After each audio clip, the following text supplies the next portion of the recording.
आज के डेट में जो आपको क्वेश्चन बताने वाले हैं, ये क्वेश्चन आपके सीबीटी एग्जाम में पूछे गए हैं और इससे पहले अभी मैंने वीडियो के माध्यम से आपको जानकारी दिया। जो छात्र वर्कशॉप कैलकुलेशन एंड साइंस का वीडियो प्राप्त करना चाहते थे, वो चैनल पे अपलोड कर दिया, तो वहां से आप जाकर देख लीजिएगा। और ये जो क्वेश्चन है आईटी के उन छात्रों के लिए क्वेश्चन है जो यहाँ पर सीबीटी एग्जाम देने जा रहे हैं। मैं आपको बता देता हूँ, देखिए, ये जो आपका एग्जाम हुआ था, ऑनलाइन एग्जाम हुआ था, जिन छात्रों का एग्जाम हो गया है उनका आंसर की आ रहा है। अब यहाँ पर मैं आपको बताने वाला हूँ किस तरह के क्वेश्चन यहाँ पर एग्जाम में पूछ रहे हैं और यहाँ पर कौन-कौन से क्वेश्चन यहाँ पर ज़्यादातर रिपीट हो रहे हैं। अब यहाँ पर देखिए, यहाँ पर आपको roll number, date of birth और ड्यूरेशन, 2 साल का कोर्स जो आईटीआई का कर रहे हैं, इलेक्ट्रीशियन ट्रेड से जो छात्र हैं, उनका जो एग्जाम हुआ था, उसका यहाँ पर आंसर की आपको दिखाने वाला है और इससे आपको कन्फर्म हो जाएगा किस तरह के क्वेश्चन एग्जाम में पूछे जा रहे हैं। तो चलिए क्वेश्चन स्टार्ट करते हैं। क्वेश्चन आपके सामने यहाँ पर देख लीजिए। क्वेश्चन आपके सामने साथियों यहाँ पर देखिए, जो कि पीडीएफ के रूप में, और यहाँ पर आप नीचे स्क्रॉल करते हुए आएंगे तो आपके सबसे पहले यहाँ पर क्वेश्चन देखिए, वही आपका यहाँ पर है, वही क्वेश्चन आपको मैं यहाँ पर करा रहा हूँ जो कि निमी के अंतर्गत जो ज्यादातर क्वेश्चन पूछे जा रहे हैं। पहला क्वेश्चन इसमें है जो कि मैंने आपको यहाँ पर कई बार रिपीट भी करा है। ये जो यहाँ पर जो चिन्ह है, यहाँ पर जो डीसी जनरेटर का जो यहाँ पर दिखाया जा रहा है, इसका यहाँ पर जो इंडिकेट किया जा रहा है एक्स के रूप में, ये किस चीज को इंडिकेट किया जा रहा है, इसमें यहाँ पर पूछा जा रहा था। तो मैंने आपको बताया था, ये कम्यूटेटर राइजर इसको बोला जाता है, जो कि एक्स के रूप में यहाँ पर जो कि इंडिकेट कर रहा है, इसको बोला जाता है कम्यूटेटर राइजर। जो छात्र यहाँ पर ऐसे क्वेश्चन यहाँ पर करके जाते हैं, बिल्कुल याद करके जाते हैं, वो बिल्कुल करेक्ट आंसर मारेंगे। आगे देखिए अगला क्वेश्चन, जो कि अगला क्वेश्चन यहाँ पर पूछा जा रहा है कि जनरेटर, डीसी जनरेटर में ये आपका क्वेश्चन पूछ रहा है। क्वेश्चन यहाँ से स्टार्ट हो रहा है और यहाँ पर कहा जा रहा है कि डीसी जनरेटर में प्रेरित ईएमएफ की दिशा ज्ञात करने के लिए किस नियम का उपयोग किया जाता है। मैंने ये क्वेश्चन कई बार आपको यहाँ पर रिपीट करा दिया और देखिए क्वेश्चन आईडी भी आपको यहाँ पर देखने को मिल जाएगा। और यहाँ पर देखिए जो इसमें सही है ऑप्शन, यहाँ पर राइट आंसर लिखा गया, राइट आंसर इसे डी। और जो छात्र यहाँ पर मिस्टेक किए थे, उनका रॉन्ग आंसर जो यहाँ पर उन्होंने फिल किया था, वो सी दिखा रहा है। तो सी ऑप्शन बिल्कुल गलत है, इसमें आपका जो सही होता है डी ऑप्शन। देखिए, यदि आप आईटीआई के छात्र हैं, यदि आप आईटीआई में अच्छे अंक प्राप्त करना चाहते हैं तो फॉलो कीजिए, ठीक है। इसी तरह के क्वेश्चन यहाँ पर एग्जाम में पूछे जा रहे हैं, कोई अलग से यहाँ पर क्वेश्चन नहीं पूछा जा रहा है। बस आपका जो सिलेबस में क्वेश्चन है, जो यहाँ पर ऑब्जेक्टिव क्वेश्चन जो ज्यादातर बनाए जाते हैं, इस सारे क्वेश्चन मैं आपको करा रहा हूँ। और इससे पहले मैंने जितने क्वेश्चन यहाँ पर कराया है, उसमें काफी काफी अच्छा रिस्पॉन्स मिला है। काफी छात्रों का कहना है कि सर बिल्कुल ऐसा ही क्वेश्चन पूछा जा रहा है, इसलिए आप सभी क्वेश्चनों को ध्यान से देखा कीजिए।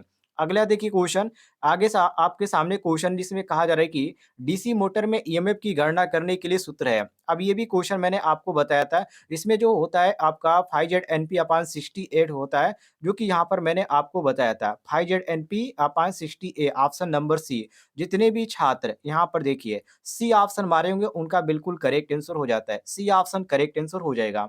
आगे देखिए अगले क्वेश्चन को, अगला क्वेश्चन आपके सामने है साथियों, जिसमें यहाँ पर पूछा जा रहा है, मैं जूम कर देता हूँ, ध्यान से देखिएगा। इसमें कहा जा रहा है कि ये आपके सामने क्वेश्चन, इसमें कहा जा रहा है डीसी फील्ड कॉइल के लिए किस वाइंडिंग तार का उपयोग किया जाता है। किसमें पूछ रहा है, डीसी फील्ड कॉइल के लिए। यहाँ पर दिए गए सुपर एनिमल तांबे का तार, बी ऑप्शन दिए गए single silk covered copper wire, और यहाँ पर सी ऑप्शन दिया गया double silk covered copper wire, और यहाँ पर डी ऑप्शन दिए गए PVC covered copper winding wire. तो साथियों यहाँ पर आपका सही हो जाता है ऑप्शन नंबर ए, जो कि सुपर एनिमल तांबे के तार होता है। देखिए सुपर एनिमल कहने का मतलब ये है, देखिए उसके ऊपर जो एनिमल जो यहाँ पर कहा जा रहा है, मान लीजिए जब आप वाइंडिंग करते हुए देखे होंगे तो जो वायर का जो कलर होता है वाइंडिंग में, तो पीला होता है। तो ऊपरी जो यहाँ पर पीला भाग होता है, जो इंसुलेशन के रूप में होता है, उसी को बोला जाता है सुपर एनिमल्ड। क्या बोला जाता है, सुपर एनिमल्ड बोला जाता है। ऑप्शन नंबर यहाँ पर जो हमारा ए दिया गया है, ये बिल्कुल करेक्ट आंसर हो जाएगा। अगले क्वेश्चन को देखिए, अगला क्वेश्चन आपके सामने, जिसमें यहाँ पर पूछा जा रहा है कि डीसी मोटर में करंट की दिशा किस नियम से निर्धारित होती है। कई बार मैंने रिपीट आपको कराया है, जो छात्र यहाँ पर नहीं जानते होंगे ध्यान से देख लीजिएगा। फ्लोमिंग के दाहिने हाथ का जो नियम है, इसके द्वारा क्या किया जाता है, डीसी मोटर में करंट की दिशा इससे निर्धारित की जाती है, या कह सकते हैं कि इससे ज्ञात की जाती है। Option number D correct answer हो जाएगा। अगला क्वेश्चन आपके सामने, जिसमें पूछा जा रहा है कि शॉर्ट और ओपन सर्किट के लिए आर्मेचर वाइंडिंग का परीक्षण करने के लिए किस उपकरण का उपयोग किया जाता है। वेरी वेरी इंपॉर्टेंट क्वेश्चन है। और साथियों इसमें जिसका उपयोग किया जाता है उसको बोला जाता है एक्सटर्नल ग्राउलर। कई बार ये भी क्वेश्चन मैं आपको करा दिया हूँ। आप बहुत सारे छात्र ऐसे हैं जो डेली क्लास करते हैं, डेली क्वेश्चन यहाँ पर जो वीडियो में बनाता हूँ वो देखते हैं, वो आसानी से यहाँ पर बिल्कुल करेक्ट आंसर मारेंगे। सी ऑप्शन बिल्कुल करेक्ट आंसर हो जाएगा, एक्सटर्नल ग्राउलर। आगे देखिए अगले क्वेश्चन को, जिसमें अगला क्वेश्चन यहाँ पर पूछा जा रहा है कि डीसी स्टार्टर्स के लिए डीसी स्टार्टर्स के प्रतिरोध को शुरू करने के लिए किस सामग्री का उपयोग किया जाता है? आपके सामने ए ऑप्शन है यूरेका, बी ऑप्शन है नाइक्रोम, सी ऑप्शन है मैग्नीन और डी ऑप्शन है कास्टेटाइम। तो इसमें जो होता है साथी यूरेका होता है। क्या होता है? यूरेका होता है। ऑप्शन नंबर ए जो यहाँ पर दिया गया, ये ऑप्शन बिल्कुल करेक्ट आंसर हो जाता है। अगले क्वेश्चन को देखिए, अगला क्वेश्चन आपके सामने यहाँ पर जिसमें पूछा जा रहा है कि एसी मोटर के स्टार्टर में कुल विद्युत डिग्री की गणना करने के लिए किस सूत्र का उपयोग किया जाता है? ए ऑप्शन यहाँ पर दिया गया कुल विद्युत डिग्री 180 अंश और यहाँ पर बाई दिया गया मतलब अपान पूरे यहाँ पर भागे दिया गया यहाँ पर स्लॉट की संख्या। और बी ऑप्शन है कि कुल विद्युत डिग्री बराबर 180 अंश गुणे स्लॉट की संख्या। और यहाँ पर दिया गया सी ऑप्शन में कुल विद्युत डिग्री बराबर 180 अंश अपान ध्रुवों की संख्या। और डी ऑप्शन है कि कुल विद्युत डिग्री बराबर 180 अंश गुणे ध्रुवों की संख्या। तो इस तरह कुछ यहाँ पर ऑप्शन आपको देकर कंफ्यूज कर देगा। और यहाँ पर ध्यान रखिए कुछ छात्र ये कह रहे हैं कि सर कभी-कभी क्वेश्चन आप ऐसे बता रहे हैं कि निमी से उसका आंसर नहीं मिल रहा है, तो ध्यान रखिएगा। कुछ क्वेश्चन ऐसे भी है निमी का आप पीडीएफ उठाकर देखेंगे तो आपको रॉन्ग आंसर देखने को मिलेगा। लेकिन आप यहाँ पर कह सकते हैं कि वो मिसप्रिंट हो सकता है। लेकिन आप एक टीचर के अनुसार आप यहाँ पर समझिए, जो क्वेश्चन यहाँ पर जो गलत दिया गया उसको आपको सही ही करके आपको बताएँगे, गलत तो आपको बताएँगे नहीं। तो आप विश्वास रखिए। और यहाँ पर जो आपका सही हो जाता है क्वेश्चन के अनुसार ऑप्शन नंबर डी बिल्कुल करेक्ट आंसर हो जाता है। यहाँ पर हम कह सकते हैं कि जो निमी का पीडीएफ आप उठाकर देखेंगे तो उसमें जो मिसप्रिंट के अनुसार आपको देखने को मिलेगा। और कोई-कोई तो आपको क्वेश्चन का आंसर ही देखने को नहीं मिलेगा, तो वहाँ पर छोड़ दिया गया है। तो इसका मतलब ये नहीं कि आप उसको छोड़ देंगे, उसको भी याद आपको करना है, तो उन सारे क्वेश्चनों को कराना पड़ता है, तो उसको आंसर भी बताना पड़ता है। तो बिल्कुल आप सही है, ठीक है? कोई दिक्कत नहीं है। यहाँ पर आप ध्यान रखिएगा, निमी में भी कुछ क्वेश्चन आपको गलत दिए गए हैं।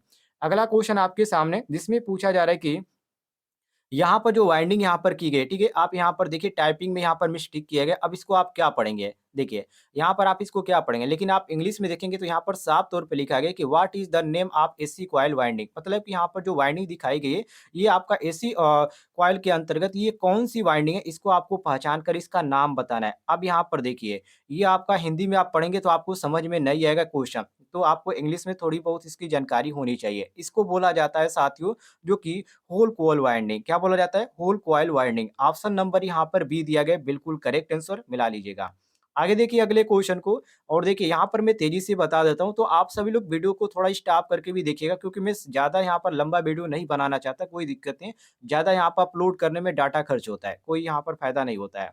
अब देखिए अगला क्वेश्चन आपके सामने जिसमें पूछा जा रहा है कि 6 पोल स्टार्टर मोटर की विद्युत डिग्री क्या है? 6 पोल के लिए पूछ रहा है, ठीक है? पोल की संख्या यहाँ पर दिया गया है 6। अब इसमें आप निकालेंगे तो इसका कितना आएगा? 1080 आएगा। कितना आएगा साथियों? 1080 आएगा। और यहाँ पर जो दिया गया सी ऑप्शन बिल्कुल करेक्ट आंसर दिया गया है। आगे देखिए अगले क्वेश्चन को। अगला क्वेश्चन देखिए जब आप इसको निकालेंगे तो फ्रीक्वेंसी का जो मान है आप 50 रखिएगा, आसानी से निकल जाएगा, ठीक है? कितना? 50 आप रखेंगे तो आसानी से ये निकल जाएगा। फ्रीक्वेंसी का जब आप मान रखेंगे तो उसके बाद पोल का मान और इसके बाद आसानी से आप इसके डिग्री ज्ञात कर पाएँगे।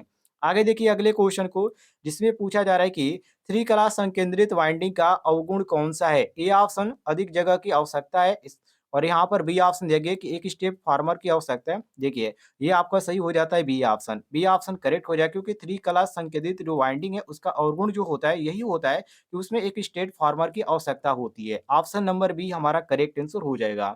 अगला क्वेश्चन आपके सामने जिसमें साथियों यहाँ पर पूछा जा रहा है कि एक यहाँ पर एकल चरण का मतलब यहाँ पर सिंगल फेज मोटर। देखिए, कुछ छात्र यहाँ पर समझ ही नहीं पाएँगे कि चरण यहाँ पर किस लिए कहा जा रहा है। तो चरण यहाँ पर मतलब सिंगल फेज को यहाँ पे इंडिकेट कर रहा है कि सिंगल फेज मोटर किस प्रकार को निर्देशित है। यहाँ पर देखिए आपके सामने एक यहाँ पर दिखाया जा रहा है मोटर। अब ये कौन-सा मोटर है आपको पहचानना है। तो देखिए, ये जो मोटर का यहाँ पर फिगर बनाया गया है, ये आपका capacitor start capacitor run motor है। क्या है? Capacitor start capacitor run motor. और यहाँ पर जो ऑप्शन में दिया गया है हमारा ऑप्शन नंबर डी हमारा क्वेश्चन के अनुसार बिल्कुल करेक्ट आंसर दिया गया है, सभी लोग मिला लीजिएगा। आगे देखिए अगले क्वेश्चन को, जिसमें अगला क्वेश्चन यहाँ पर पूछा जा रहा है कि किस एकल कला की मोटर में टेप फील्ड स्पीड कंट्रोल विधि कार्यरत है? तो यहाँ पर जो होता है वो आपका यूनिवर्सल मोटर होता है। कौन-सा मोटर होता है? Universal motor, option number A. अब यहाँ पर देखिए नीचे क्वेश्चन यहाँ पर पूछा जा रहा है कि एकल चरण प्रेरण मोटर का कार्य सिद्धांत क्या है? सिद्धांत जो इसका होता है, जो सिंगल फेज मोटर का यहाँ पर पूछ रहा है कि कार्य सिद्धांत क्या होता है? वर्किंग जो प्रिंसिपल होता है वो क्या होता है? तो देखिए इसका होता है लेंज का नियम के अनुसार। किसके नियम के अनुसार? लेंज के नियम के अनुसार। ऑप्शन नंबर ए हमारा बिल्कुल क्वेश्चन के अनुसार करेक्ट आंसर हो जाएगा। अगला क्वेश्चन आपके सामने जिसमें यहाँ पर पूछा जा रहा है कि सार्वभौमिक मोटर, कुछ छात्र यहाँ पर नाम ही नहीं जानते होंगे कि सार्वभौमिक मोटर किस मोटर को बोला जाता है। तो इसको यूनिवर्सल मोटर को ही क्या हम बोलते हैं? सार्वभौमिक मोटर बोलते हैं। और इसमें पूछ रहा है कि इसका अनुप्रयोग कौन-सा है? मतलब इसका जो प्रयोग किया जाता है वो कहाँ पर किया जाता है ज़्यादातर? तो इसका जो भोजन मिक्सर में ज़्यादातर प्रयोग किया जाता है। ऑप्शन नंबर यहाँ पर हमारा बी दिया गया है। बी ऑप्शन आपका करेक्ट आंसर हो जाएगा। अगला क्वेश्चन आपके सामने जिसमें यहाँ पर पूछा जा रहा है कि अल्टरनेटर को कैसे रेटेड किया जाता है? रेटेड का मतलब किसमें इसको ज्ञात किया जाता है? तो देखिए अल्टरनेटर जो होता है और जो ट्रांसफार्मर होता है दोनों का सेम होता है केवीए। क्या होता है साथियों? केवीए। दोनों का केवीए रेटिंग होती है। ऑप्शन नंबर ए यहाँ पर दिया गया इसको ध्यान रखिएगा। अल्टरनेटर का भी ध्यान रखिएगा और ट्रांसफार्मर दोनों का ध्यान रखिएगा। अगला क्वेश्चन आपके सामने जिसमें यहाँ पर पूछा जा रहा है कि घूर्णन क्षेत्र प्रकार अल्टरनेटर का उपयोग करने का क्या फायदा है? इसका फायदा यहाँ पर पूछ रहा है। तो फायदा इसका ये होता है साथियों कि इसमें क्या होती है 2 स्लिप रिंग की आवश्यकता होती है। चाहे उसमें फेजों की संख्या आप कितनी भी रखें, कोई फ़र्क इसमें नहीं पड़ता है। ऑप्शन नंबर यहाँ पर डी बिल्कुल करेक्ट आंसर दिया गया। डी ऑप्शन हम करेक्ट आंसर मारेंगे। अगला क्वेश्चन आपके सामने देखिए, ये भी क्वेश्चन आपका पूछा गया था, कई बार यहाँ पर रिपीट हुआ है। इसमें यहाँ पर पूछने का मतलब है देखिए, ये आपके सामने जो यहाँ पर दिखाया जा रहा है, ठीक है? ये आपका जो दिखाया जा रहा है रोटरी कन्वर्टर के जो भाग हैं, इसमें यहाँ पर देखिए एक्स के रूप में यहाँ पर जो इंडिकेट किया जा रहा है, इसका यहाँ पर नाम पूछा जा रहा है। इसको किस नाम से जाना जाता है? तो इसको बोला जाता है साथियों, जो कि इसको कलेक्टेड डिलिवर्ड डायरेक्ट करंट के नाम से जाना जाता है। और यहाँ पर वितरित थ्रेड विद्युत प्रवाह संकेदित, ये भी आप कह सकते हैं, जो कि हिंदी में इसको बोला जाता है। यहाँ पर आपका डी ऑप्शन दिया गया है। डी ऑप्शन करेक्ट आंसर हो जाएगा। नीचे आप आएँगे तो यहाँ पर एक और क्वेश्चन है, जिसमें पूछा जा रहा है सिंक्रोनस मोटर का मुख्य अनुप्रयोग कौन-सा है? सिंक्रोनस मोटर का मुख्य अनुप्रयोग, तो पावर फैक्टर करेक्शन डिवाइस, ठीक है? पावर फैक्टर करेक्शन डिवाइस इसका मुख्य अनुप्रयोग है। Option number D, D option यहाँ पर सही हो जाएगा। इसी तरह आपका क्वेश्चन परीक्षा में पूछा जा रहा है। नीचे आप आएँगे तो यहाँ पर देखिए 20 नंबर पे पूछा जा रहा है कि मोटर जनरेटर सेट का लाभ क्या है? इसका यहाँ पर लाभ पूछा जा रहा है कि इसका लाभ क्या है? लाभ ये होता है कि डीसी आउटपुट वोल्टेज को आसानी से क्या करता है कंट्रोल कर सकता है, ठीक है? और यहाँ पर जो दिया गया ऑप्शन नंबर डी दिया गया है। डी ऑप्शन यहाँ पर दिया गया बिल्कुल करेक्ट आंसर। अगला क्वेश्चन इसी तरह यहाँ पर पूछा जा रहा है कि एम्पलीफायर का नाम क्या है? ये जो आपके सामने दिखाया जा रहा है एक एम्पलीफायर यहाँ पर दिखाया जा रहा है और इसका यहाँ पर क्या पूछ रहा है? नाम पूछा जा रहा है। किसका यहाँ पर नाम क्या है? तो इसको बोला जाता है class B push pull amplifier, जो कि ऑप्शन में यहाँ पर बी दिया गया। सारे क्वेश्चन आपको करा दिए हैं। ये क्वेश्चन इसी तरह का आपका एग्जाम में पूछा जा रहा है। अगला क्वेश्चन आपके सामने जिसमें यहाँ पर पूछा जा रहा है कि एक सक्रिय घटक कौन-सा है? सक्रिय घटक जो कि ट्रांजिस्टर जो होता है, वो क्या एक सक्रिय घटक होता है और डी ऑप्शन आपको देखने को मिल जाता है ट्रांजिस्टर। और यहाँ पर देखिए जो कि आप निमी का पीडीएफ उठाकर आप 4th सेमेस्टर का देखेंगे, तो उसमें आपको देखने को मिल जाएगा यहाँ पर ये चित्र और यहाँ पर क्वेश्चन सेम उसमें आपको देखने को मिलेगा और सेम ऑप्शन। इसमें यहाँ पर ये पूछा जा रहा है, ये जो डिवाइस है, ये यहाँ पर कौन-सी डिवाइस है? तो आप यहाँ पर गोला जो यहाँ पर बनाया गया है, गोले के अंदर आप देखेंगे, तो आपको 2 इस तरह आपको देखने को मिल जाता है और इसमें क्या होता है, एक डायोड होता है। ये एक इस तरह डायोड होता है और ये एक जो होता है साथियों, आपका इस तरह डायोड होता है, ठीक है? ये आपका इस तरह डायोड होता है और दोनों के बीच आपका इस तरह खींचा हुआ है, तो इसको आप इस तरह पहचान सकते हैं। और ये जो होता है साथियों किस चीज़ का? डायक का होता है और यहाँ पर आपका सी ऑप्शन दिया गया है, बिल्कुल करेक्ट आंसर। तो कुछ इसी तरह का क्वेश्चन पूछा जा रहा है, नीचे यहाँ पर जो आपका शुरू हो जाता है, वर्कशॉप कैलकुलेशन का क्वेश्चन शुरू हो जाता है, जो कि मैंने आपको इससे पहले जो वीडियो बनाया है, उसमें मैंने बता दिया है कि वर्कशॉप कैलकुलेशन का किस तरह का क्वेश्चन पूछा जा रहा है। तो यदि आपको जानकारी नहीं है, तो लिंक आपको इस वीडियो के डिस्क्रिप्शन बॉक्स में दे दूँगा। वर्कशॉप कैलकुलेशन एंड साइंस का भी क्वेश्चन देख लीजिएगा किस तरह का एग्जाम में पूछा जा रहा है। उम्मीद है आपको जानकारी पसंद आई होगी, तो वीडियो पर लाइक कीजिएगा और ज़्यादा से ज़्यादा शेयर कीजिएगा।